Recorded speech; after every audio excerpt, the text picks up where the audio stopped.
I am now very pleased to call to the stage our next speaker, our guest speaker, Beatrice Banda.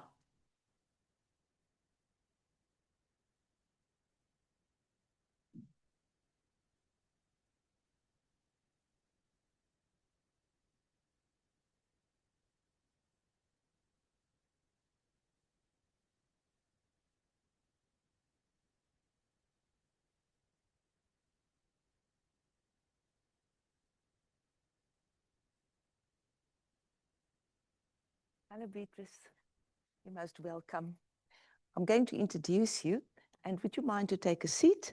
Then we'll give you an opportunity to address us, please.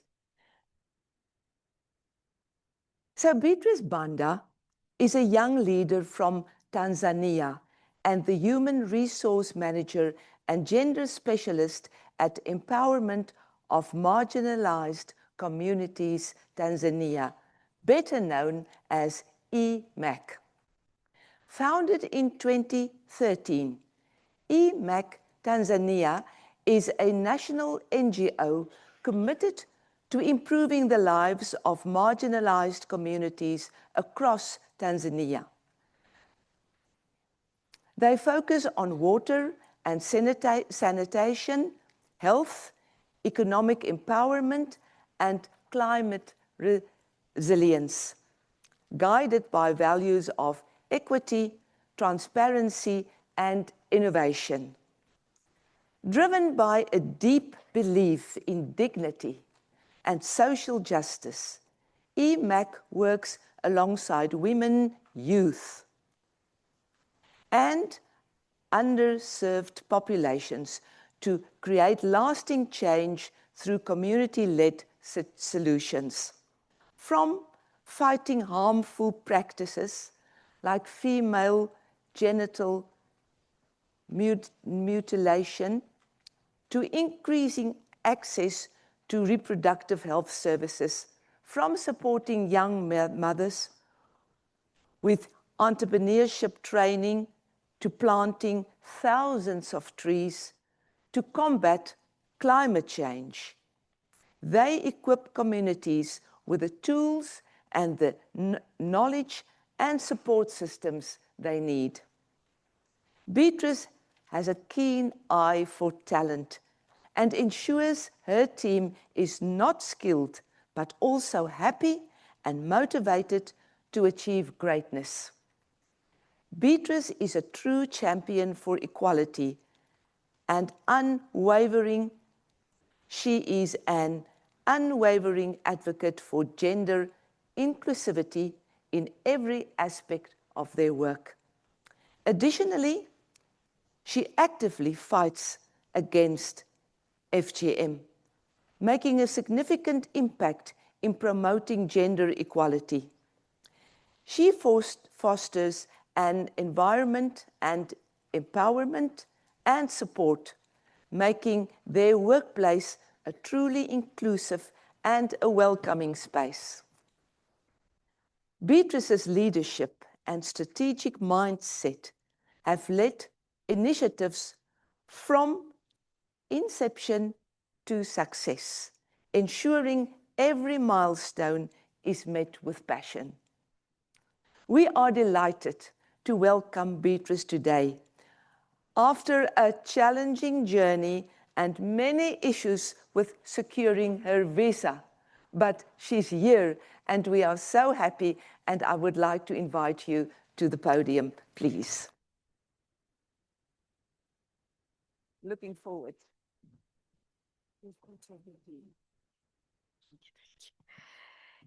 Good afternoon. Good afternoon, ladies and gentlemen.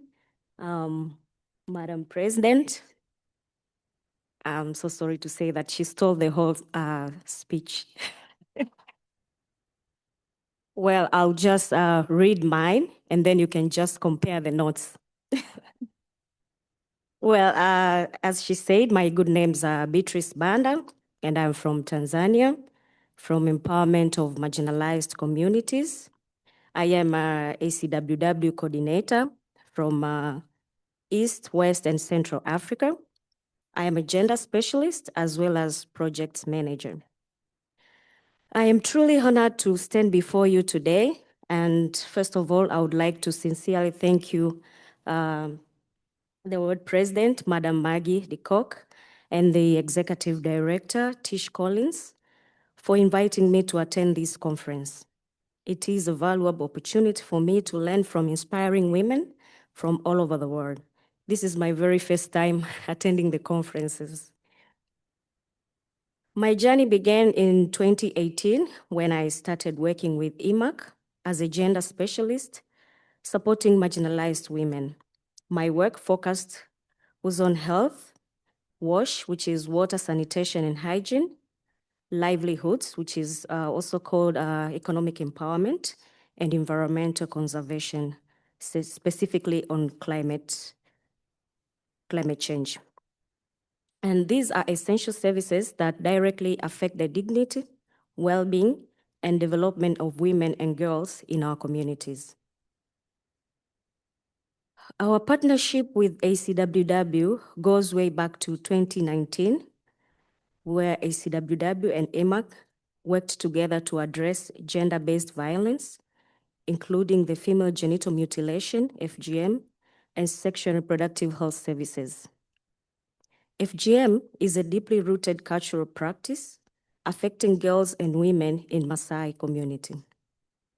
It is often carried out by traditional birth attendants, or sometimes known as local practitioners or traditional practitioners, who perform the practice for the purpose of earning income and leaving the young girls with permanent scars and psychological trauma.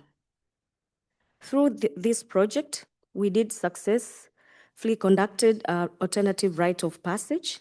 These are ceremonies celebrated by the Maasai when the girls and boys are old enough, and the aim is to have the celebration without cutting.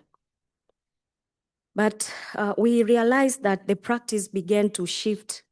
Instead of cutting girls between the ages of 8 and 18, the Maasai communities started cutting the girls from age 0 to 5 years old. Later, these same girls would participate in the ceremonies, the ARPs, even though they had already undergone FGM without their knowledge. This situation showed us that ending FGM requires continuous engagement, deep community dialogue, and long-term behavioral change, and not just one intervention.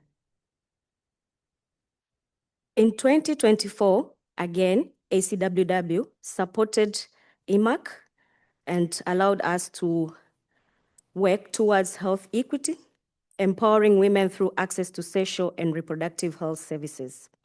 So through this project, we successfully worked with communities who are influential leaders, the Gender-Based Violence Desk, to develop a local bylaw requiring pregnant women to deliver in hospitals or in health facilities. Most of these Maasai women will just deliver at home, and their main helpers are the traditional birth attendants. So you can see the connection. This is a critical step in helping reduce and prevent FGM among the newborn girls. With this project, we were able to expand to more 6 villages, while the other project we managed to cover 3 villages. So in total, we already covered 9 villages out of 57. We have a long way to go. We believe that change may be gradual, but it is happening. This progress is also reflected in the national data. According to Tanzania Demographic Health Survey of the year 2015 to 2016, the prevalence rate of FGM was 57%. By the year 2022, the research showed a decline to 43%, which represents significant progress. Although ACWW funds project concluded last year, we continue as a society to mobilize resources so as to support these women, many of whom are survivors of FGM. During project implementation, we also faced several challenges, one of them being the election. Last year, Tanzania held its election, which was on October, but unfortunately, there were significant disruptions and instability, which temporarily affected community activities, including meetings with society members. I'll take you back again to 2023, sorry. So in 2023, that is where E-MAC grew stronger and officially became a registered society member of ACWW with over 100 rural women. This created a safe platform where women could come together, share experiences, and openly discuss the challenges they face. Through this society, women are now able to speak freely about issues that were previously private or taboo. These issues included barriers in making decisions about their own health, limited access to healthcare services, and the increasing impact of climate change on their daily lives, especially on food security, water availability, and household well-being. Change is possible, but it requires patience, partnership, and persistence.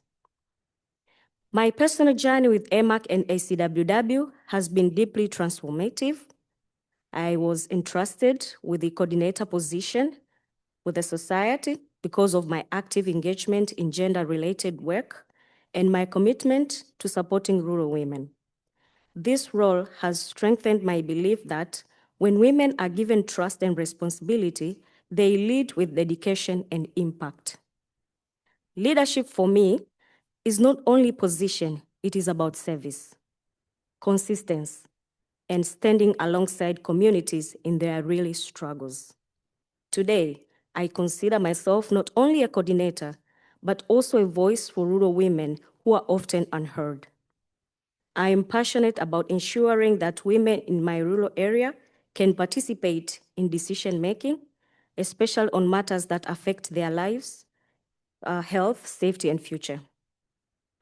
Working with ACWW has expanded our reach, strengthened our capacity, and connected us to a global movement that values grassroots women. We are no longer working in isolation. We are part of the wider network of women driving change across the world. Asante sana. Thank you very much.